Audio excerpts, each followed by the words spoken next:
Rebellion, independence, rights, and recognition. That's the story of Ethan Allen and his legendary militia, the Green Mountain Boys. This is not just a story of military exploits, but one of land, liberty, and the making of a state. Hello, friends.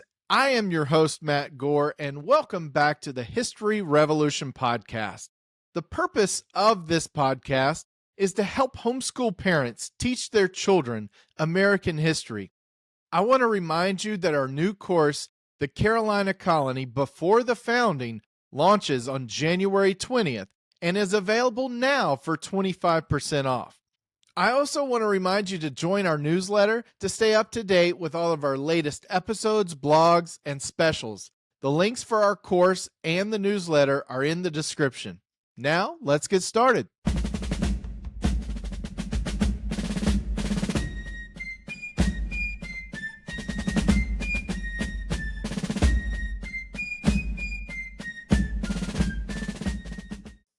Ethan Allen was born in 1738 in Litchfield, Connecticut, in a time when the American frontier was still very much a wild place.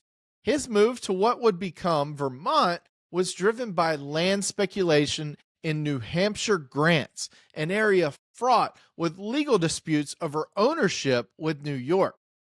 Allen, with his brothers Ira and Haman, saw an opportunity not just for personal gain, but for establishing a community free from New York's control.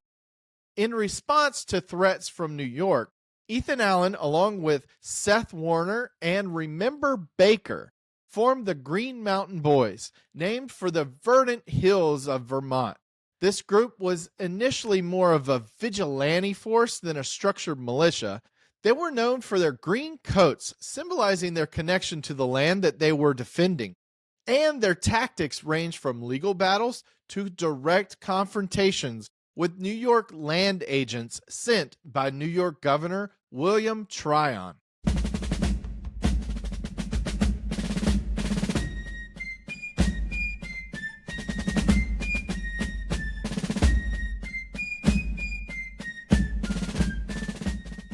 The American Revolution provided the Green Mountain Boys with a stage to amplify their fight. Their first major action was the capture of Fort Ticonderoga on May 10, 1775.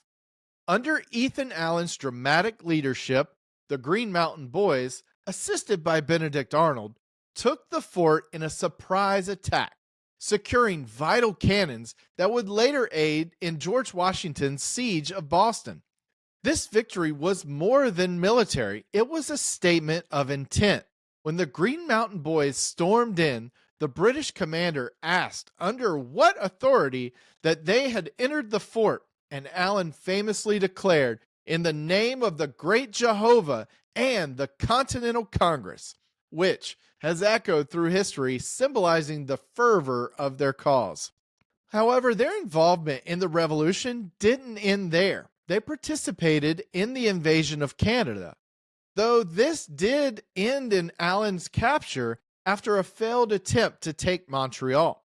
Allen and a small force of about 100 men attempted to take Montreal, and it didn't go well as Allen and about 30 men were captured. Ethan Allen would remain in British custody until 1778. Despite this setback, the Green Mountain Boys continued to serve, primarily in the defense of Vermont, showcasing their guerrilla tactics and deep knowledge of local terrain.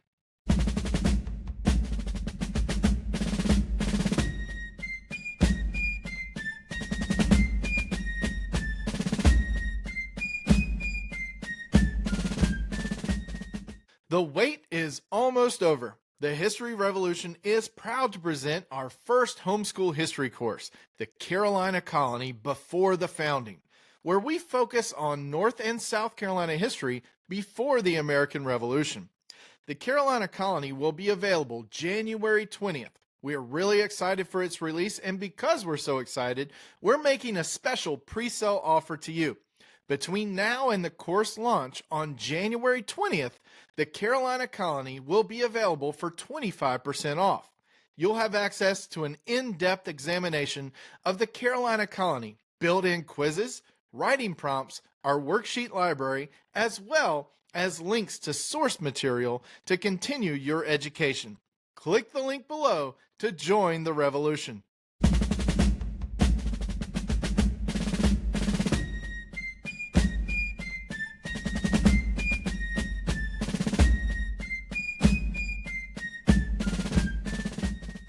Post-revolution Vermont's status was unique in that it operated as an independent republic from 1777 to 1791, thanks in large part to the efforts of Ethan Allen and the Green Mountain Boys. This period was crucial for Vermont's identity, with Ethan Allen advocating for its independence. His and the militia's efforts ensured that Vermont could negotiate from a position of strength, eventually leading to Vermont's admission into the Union in 1791.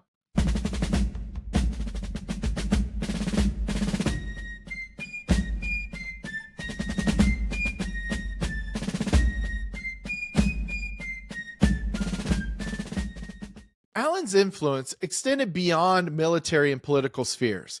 He was a prolific writer with works like A Narrative of Colonel Ethan Allen's Captivity, and he also wrote Reason, the Only Oracle of Man, where he reflected his deistic views and challenged conventional religious thought, including Christianity. His writings give a window into his mind, showing a man deeply committed to liberty.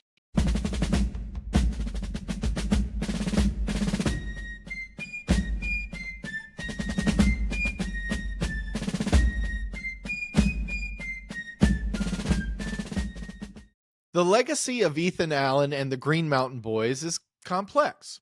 They're celebrated in Vermont as founders of the state. Their story has been romanticized in American folklore, with Ethan Allen becoming a larger-than-life figure, sometimes more myth than man. However, their methods were controversial. The Green Mountain Boys were seen by some as outlaws, using intimidation and force to enforce their vision of Vermont. Yet their actions were pivotal in protecting settlers' rights and ensuring Vermont's independence. They represent the complexities of American history, where heroes can be viewed as vigilantes, depending on one's perspective. Today, the Green Mountain Boys are remembered in reenactments, historical societies, and even in popular culture, symbolizing the fight for freedom and rugged individualism of the American frontier.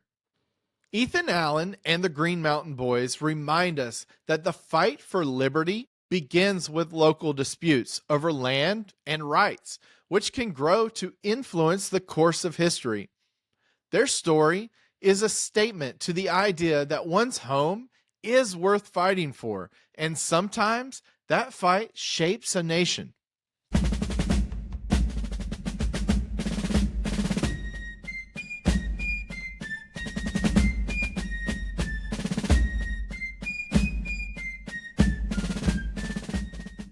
Thank you again, friends, for checking out the History Revolution podcast.